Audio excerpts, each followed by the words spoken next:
Got open man. DJ Moore. End zone. Touchdown. Touchdown Bears. I am Jeff Joniak.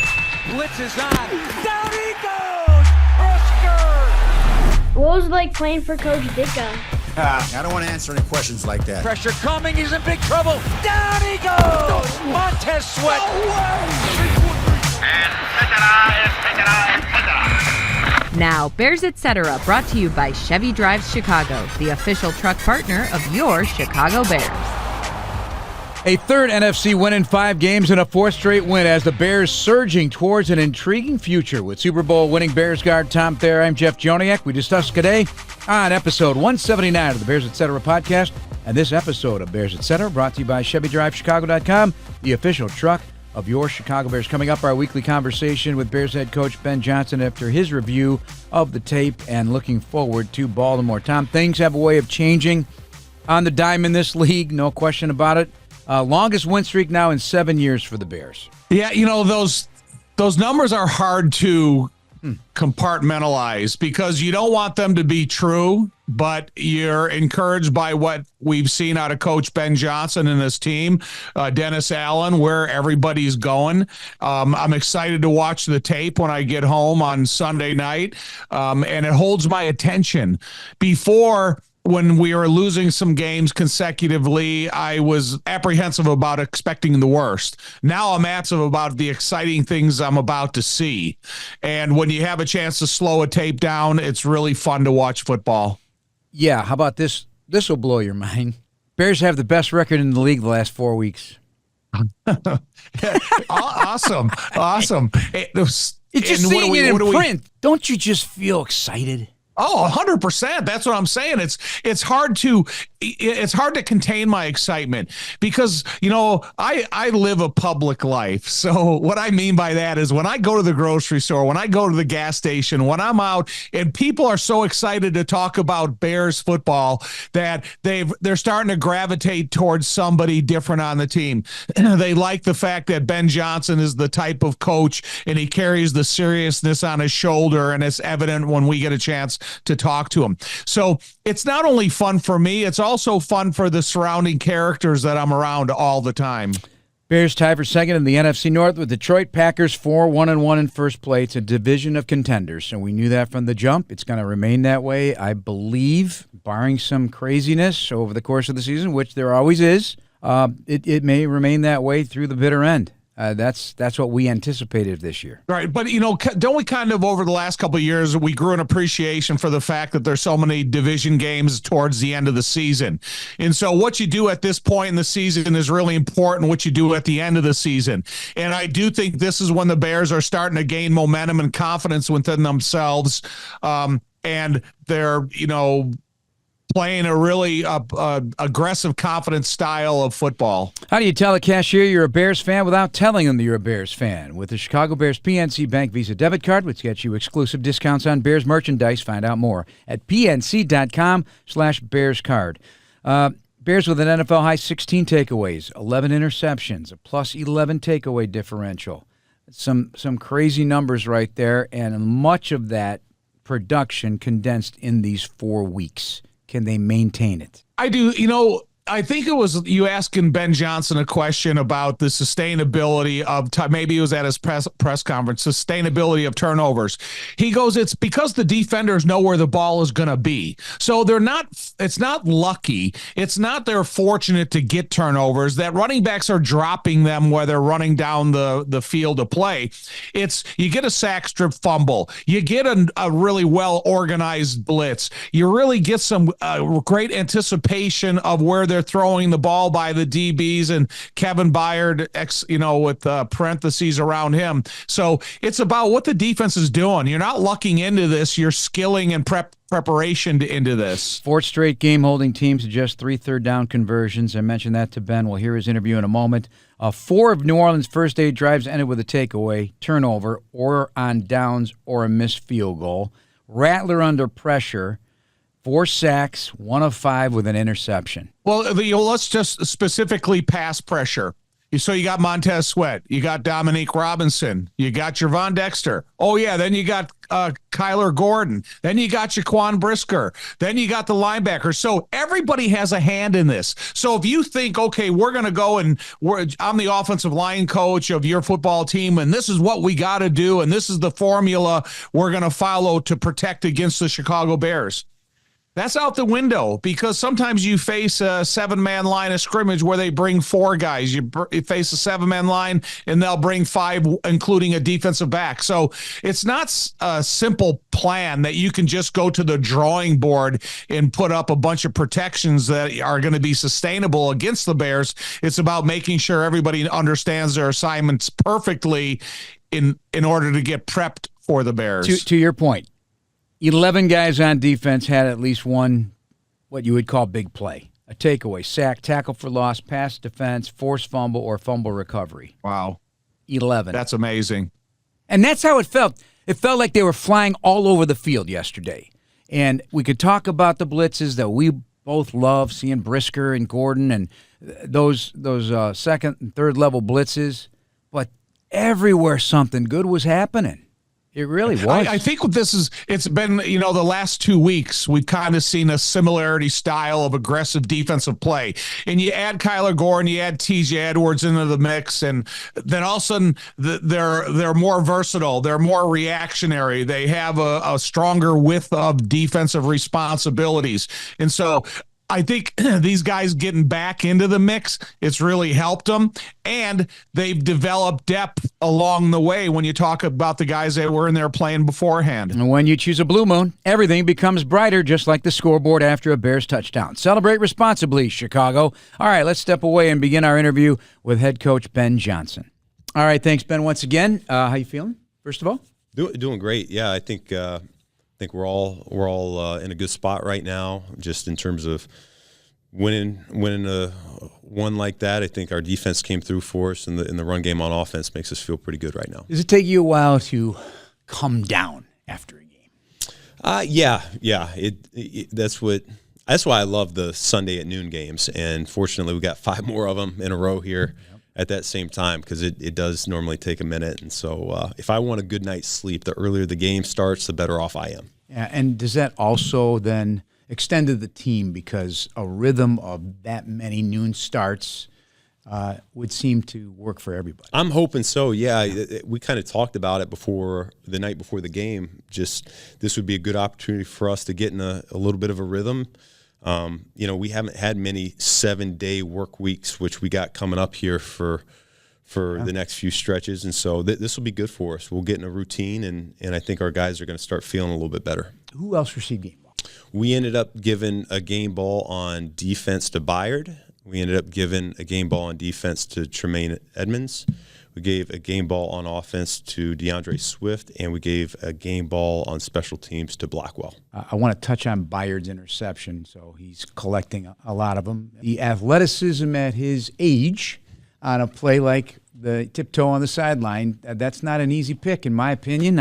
Maybe you disagree, but how spectacular was that, honestly? He's aging like fine wine right now. He's doing a great job. I think the older you get, the more the game slows down and you can anticipate, and he certainly sees things as they unfold. I think he's got a knack for it. He does a ton of film study, a ton of prep, and I think that's what has paid off for him so far this year. So, yeah, 1 interception yesterday, and what was close to be a second one as well. Oh, yeah. Yep. I mean, I talked to Nashawn right after the game about that, and he goes, the next one I get, as I get a long run to the end zone at the last couple, I'm going to flip it to Byard. That's my payback. So. Well, I asked him if it counted as a pass breakup for him or not. It's another stat for him. Yeah, right. Pad that stat. I brought this up with you about EPA offensively last week. I'm going to go defensively this time. I saw this on a site. EPA successful rate for the Saints on plays was only 36%. So that's in the category of dominating, right? Yeah. I thought our defense did a phenomenal job. I mean, it starts to me with the improvements we made in the running game and the physical nature that we're playing up front. And I thought we made them somewhat one-dimensional, certainly by getting a lead like we did and then stopping their running game like we did. I think we turned it into a passing game, and our guys tend to feast when that's the case. We've been a really good third down team throughout the year on defense, and when we can make it into those obvious passing situations, I think that's where we shine. Last 4 games, 3 third down conversions. That hasn't happened in this franchise allowed since 1997. So oh, wow. I know people always look at the overall, but sometimes you got to break the season down and look at stretches of dominance. Would that factor in as another term of dominance on third down defense? Yeah. I think it probably would. I think they're doing a really nice job right now executing the plan. I think the package that DA has is really difficult to attack, and he does a great job mixing it up each week.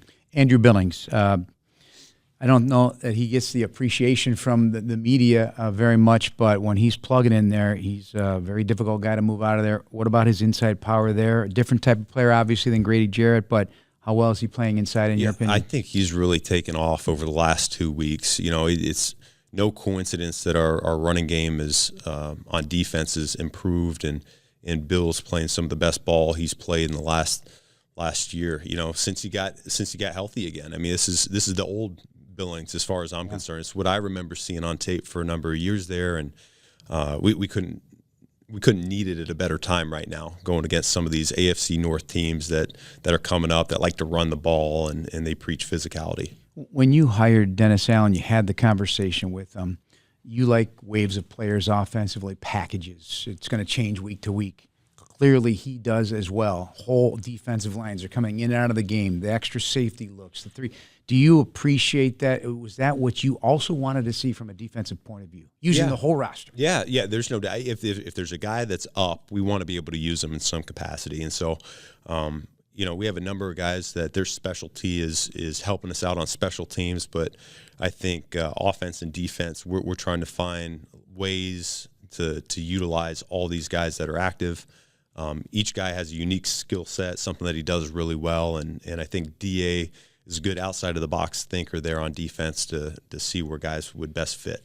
You mentioned the middle 8 in a news conference with the media on Monday, just wrapping things up for this game. I know colleges and Coach Saban has brought it up a lot. I always hear about the Final 4 to finish a game, 4-minute offense or whatever. How significant is the middle 8? Yeah, I probably stress the end of half more than most. But certainly I've been around other coaches that they talked about the middle 8 ad nauseum, and they feel like that's a chance for you to kind of double dip, if you will, and score before halftime and score out of half, and that's where you can gain a lot of momentum, and the scoreboard can change quickly. And unfortunately for us last week, that's really what happened. It's 20-0, and then you look up early in the third quarter, and it's 20-14, and so. Credit to our guys not wavering and handling that situation really well. Hopefully we'll be on the other end of that here soon enough.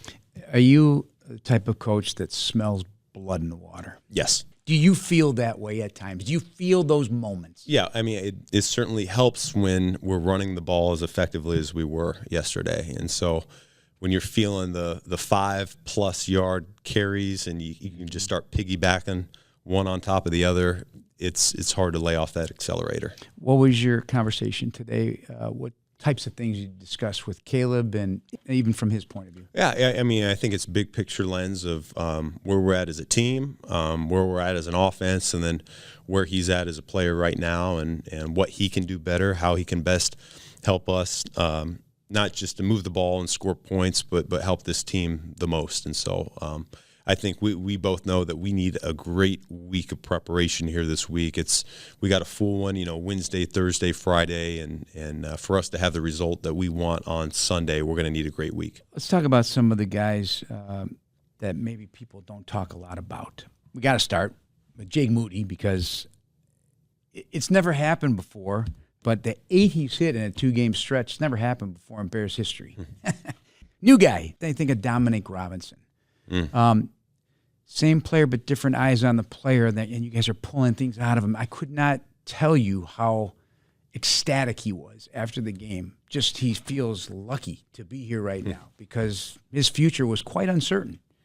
Players like that, do you get an appreciation for their journeys? Oh, no question about it. I think I think we all should be grateful to have an opportunity to be a part of this league. I certainly, my story would be very similar to theirs, where you leave a place and you're very grateful for another opportunity to be somewhere else. And shoot, DA kind of said it best after the game. Just, you might not be wanted somewhere, but yet, it's not what the good Lord had intended for you all along. And so, yeah, I'm proud of those guys. Jake in particular. That's a tough situation, going into Soldier Field for the first time, having never kicked there in your life, and that the wind could be a factor in that game. And so Hightower actually took him down on, that was Friday, and got him acclimated to the stadium. And the wind wasn't blowing a whole lot on Friday, but I thought that was just really well done, just to give the guy the best chance, and he came through for us in a big way. And then Dom Robinson, just like you said, I mean, he just embraces any role he wants to be involved in, on defense, on special teams. Shoot, I know he's got great hands. Maybe we'll have to get him on offense here at some point and throw him the ball. But he just, anything you ask him to do, he's more than willing to do. And so it's the guys like that. Those are the glue guys that really hold a team together and take you as far as you can possibly go. There's more, but we don't have time for everybody. But congratulations, you won your first career challenge. Oh, yeah. Did you see the throw? I threw it almost midfield. Yeah. Oh, yeah. It was a kid. And I saw your face on the screen, so you were going for it. All right. Lastly, Baltimore on the road, off a bye. They've been super injured, but they're super talented on both sides, obviously, and a tradition of winning. So I would imagine this is another ball up your fist and fight kind of day. This is going to be a street fight right here. Coach Harbaugh's been doing this for a long time at a really high level. He has an identity for what the Baltimore Ravens, what he wants them to look like and how they've won in the past. And I think the bye week has given him a chance to hit that reset button, as we like to talk about here. And I know that this team's going to come out and give us their best shot. And so I just keep saying it over and over and again. We are back at work. We got to have 3 great days of practice. All right. Good luck with the prep. Thank you. Thank you, Jeff. So you took some notes. What caught your attention from Big Ben? It's just the appreciation for the improvement by a lot of guys, a lot of positions specifically, where this team is going in terms of the 7-day preparations now. Then they have consecutive noon starts. I think he's going to learn a little bit more about his team when there's that consistency of preparation time and what he's going to be able to add to the game planning or what he might have to subtract. And I just, like the fact that he has so much appreciation for Dennis Allen and what he's able to accomplish on that side of the ball. It was evident when we saw the locker room celebration and he gave him a game ball. And then the other game balls that he gave out after reviewing the film. There's a lot of guys in that, that were awarded these game balls, and it's because they're playing at a high level, but they're also accomplishing what he's always set out there for a team. All right, outgaining the Saints on the ground. The run differential is something I always look at. This was a 222 to 44. Right. You're going to win a lot of games that way, Tom. You're going to win a lot more than just games with that type of statistical imbalance when you talk about how profitable they are with the run game, what DeAndre Swift is doing, how much better Kyle Monangai is getting, and then the more reps and opportunities that Roshan will eventually get. Just like Caleb in the passing game. I think they're super complementary. And even Ben, in his press conference with the pressers today, he talked about this is not always going to be the split of run to pass. Sometimes we'll throw the ball a lot more than we run the ball. And that's what I've grown to really appreciate about him is, he's that creative, deep thinker that it's only up to what the next defense is vulnerable against. What'd you think of his analysis of the offensive line, especially Theo Benedette? I like it. It's really something because an offensive line their evaluation is game to game because it's never a finished product. You're never over the hump. Everything's downhill. It's about, okay, the new line of defense that you're going to face, how does this offensive line play against this style of defense? So when I was looking at Drew Dahlman, he played a really solid game.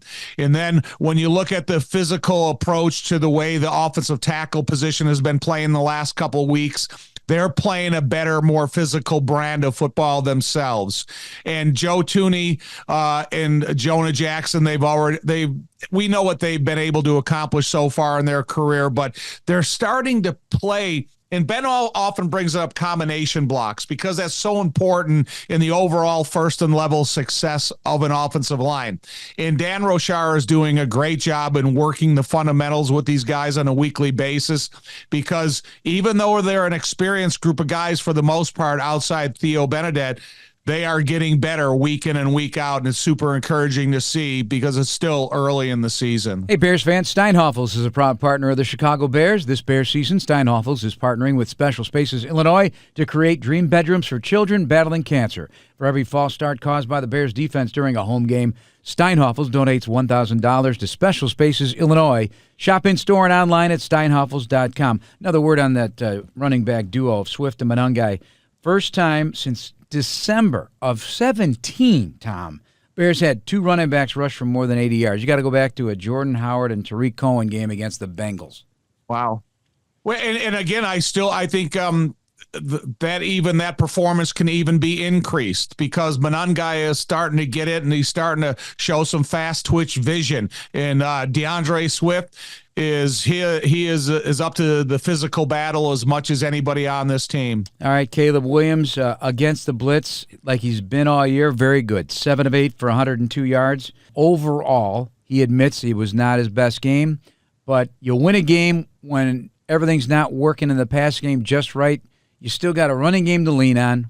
You still got a defense that's taking the ball away and putting your offense in situations where you at least squeeze out some field goals.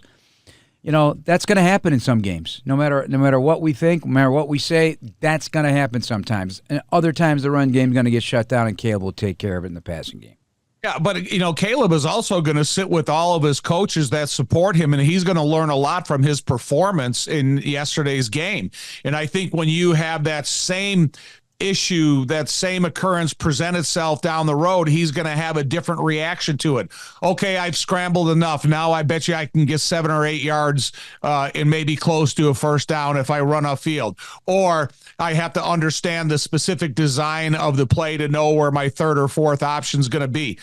As much as any player, any position that we're talking about, his arrow is still pointed significantly in the upward direction, but we're going to see growth processes of that quarterback position in this offense. Yeah, not unexpected. Not at all. Not unexpected in any way. Good news, Chicago United Airlines is getting brand new planes with all the bells and whistles like Bluetooth connectivity, screens at every seat, and room for everyone's roller bag. United, proud to fly the Chicago Bears, and you too.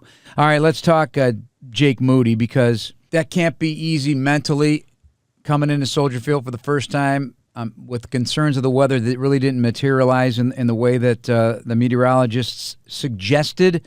But you got to give this guy some major props, man, kicking 8 field goals the last 2 weeks. I mean, that's 4 straight weeks with 4 field goals by the kickers. Man, as we mentioned last week, those become touchdowns. That's a heck of a lot more points. You and Ben talking about it and the difficulty of going into Soldier Field when you have unexpected weather conditions, and all we're doing is watching the Weather Channel, and for 3 days they're telling us how bad it's going to be when it wasn't really that bad. And then you and Ben were talking about how he and Coach Hightower went down there on Friday to investigate what Soldier Field has to offer you. And they're not similar conditions on Friday, what you were expecting on Sunday. So I still think it's taken all the inside of the building into account. So you know what type of field you're kicking off of. You know how the reflection of the wind, depending upon what direction it is coming from. So everything they needed to do to get that young man ready, they did it, and I think it paid off in his performance. Penalties still too high, 10 for 92. Some we question again. The referees are each week is a new journey and a new experience, Tom. How do you get? Well, you know what this I got to ask you. It's like an umpire calling balls and strikes. You know, you get an umpire. Some games he's going to call the strike zone differently than he did the day before, or you're going to get that. But that shouldn't be the case at the NFL level for referees. Where is the consistency in your opinion? Do you feel it's not there? Do you feel things are getting a little out of hand in the ticky-tack area and more as opposed to, say, something you know for sure. You know what you really do know what a roughing the passer looks like. But are we now interpreting these things instead of actually knowing these things as the officiating crew? Right. Well, the one thing the officials never take into account is momentum. Because whenever you're a player, whether you're a defensive back blitzing or you're a defensive lineman winning a battle at the line of scrimmage, you can't all of a sudden come to a halt and stop and then grab the quarterback around the shoulder pads and gently throw him to the ground. It's from the one last week for Jaquan Brisker when he hit the quarterback low. You don't have a chance to control the speed of your momentum to make sure that you hit him in the proper tackling area. And so the officials call that. And then this one of this past week, the same thing. He's got momentum because he's blitzing. And a blitz is an aggressive approach to getting into the backfield to disrupting the flow of the play. And so he was moving at such a high rate of speed. When his arms innocently hit him in the head, I don't necessarily constitute that as roughing the passer. Right. That's just part of the inertia, the momentum of the person itself. And then I'm also kind of confused by the Colston Loveland, where he's going to set up on his route, and the two defenders have to avoid each other. Since they run into each other, they call the penalty on Colston Loveland. I don't, that's kind of confusing now that it's happened a couple weeks in a row. And I don't think you necessarily want to take that route out of the game plan, because eventually the route's going to be run. The officials aren't going to call it, and it's going to go for a first down to Colston. You highlighted him on the Bears Game Night Live show after the game on Sunday night on Fox on our Game Night Live show. Did a lot of good things yesterday, didn't he, Colston? Yeah, he did. So first of all, I like the fact that he did a really mature thing when he was lined up on the left-hand side of the offense, went in motion to the right. As he was coming around to set the edge, he never hesitated. He just set out a left arm that stopped the pursuit of the defensive end, and it made him take a longer course that he wasn't going to affect the play. But then he released him and went up to the third level and got a block on a defensive back. There's not a lot of young guys that do that instinctively. That's something that they have to taught, and they have to see other examples of it on film. And then one thing I was really impressed by is his straight ahead blocking of where he's going to take on a defensive end. He's a lot stronger than I would probably given him credit for. He earns good leverage. He's got good feet drive. He knows how to put his hands inside the framework of the defensive player he's blocking. So that's one thing that kind of caught me by surprise is his ability in straight ahead blocking. We don't know what the situation will be for Tyreek Stevenson. He left the game. Same with Cole Kmet, I think, day-to-day. But you don't want to absorb any deeper injuries in the secondary, especially the way they're playing right now, do you? No, but we just got excited about the group that was back there playing at the Washington game. Oh, my God, Kyler Gordon's back. Now we finally got all the pieces and what Dennis Allen's been waiting to see with T.J. Edwards. And now Tyreek Stevenson, and again, I always will say and don't shy away from it, to me, he's one of the more physical defensive backs in the league. And so I hope it's only something that, they paid attention to and will give him a week's time, because I don't want to see Tyreek miss any a time out there. Hitting a groove. Score big at your local Chevy dealer. The Chevy Silverado will take you through the season in style. Chevy Drive Chicago, official truck partner of the Chicago Bears. All right, let's take a look at the Ravens. We'll deeper dive in them later. 1-5, last in the AFC North. They beat Cleveland at home. They've lost 4 in a row to what you consider 4 potential playoff teams: Detroit, Kansas City, Houston, Rams. They've been outscored by 70 points, 73 points in those games. They're looking at the schedule and saying, well, we're a team of veterans with some star players. We can get back in this thing. But at this point, the season's starting to run away from everybody. It's not over by any means. Teams can win 9-10 games despite starting out this way, but they got their work cut out. We don't know for sure if Lamar's playing. He didn't practice on Monday. Missed 2 games with a hamstring. Cooper Rush would be the guy, but with them, they score 30 or more points. Without him, that's not the case, and that's no shock. He's a 2-time MVP for a reason. Well, again, something that you and Ben discussed in your interview, the alpha Ismail of that group is still John Harbaugh. So when you have him at the head coach, he's going to make the most responsible decision for this program going forward, whether it's the health of a player or changes they have to be made. And they still have King Henry. There's no doubt about it. He's one of the most powerful running backs in the history of the NFL. And if you ever had to fall back and rely on him to carry the load for an entire game, especially after a bye week, he has those capabilities. But I still think it's a trickle-down effect from John Harbaugh to some of the players they have on this football team. And so we'll see who's the healthiest. They got a good tight end and Mark Andrews. So they do have elements of attack ability at all three levels. Yeah, Zay Flowers before the break, though, had a couple fumbles. So, he was not happy about that. And then, they're using Kyle Hamilton in a little different way now, closer to the line of scrimmage, and a unicorn player, Tom. Yep. Outstanding at the post, but if you're going to play him near the line of scrimmage and play him in nickel and stuff, or he's a better blitzer, and this is a big-time player right there. He's healthy again. And they'll get others back, too. Not the least of which, to help out King Henry, not that he needs help, but a 5-time Pro Bowl fullback in Patrick Ricard. His calf injury looks like to be winding down, so he should be back as well. Yeah, I mean, listen, they have a group of really well-respected players around the league, and you just mentioned a part of them. But really, what we've got to know on this team over the last 6 or 7 years is Lamar Jackson is a key part of the success of this football team. And he's as good as athlete as there is in the league. He's super arm talented, and he just means a lot for the defensive coordinators and how they have to approach the containability of him. Unless I left something on your plate, anything tape that you may want to throw my way real quick? Anything that caught your attention, or did you cover all the bases? I'm super encouraged by how the defense is fitting together from the first and second level, how they're maintaining their contain approach to a running game, but now they're starting to get pressure on the passer. I hope this is an ignition switch for a guy like Montez Sweat that has the opportunity to create more sacks and more turnovers.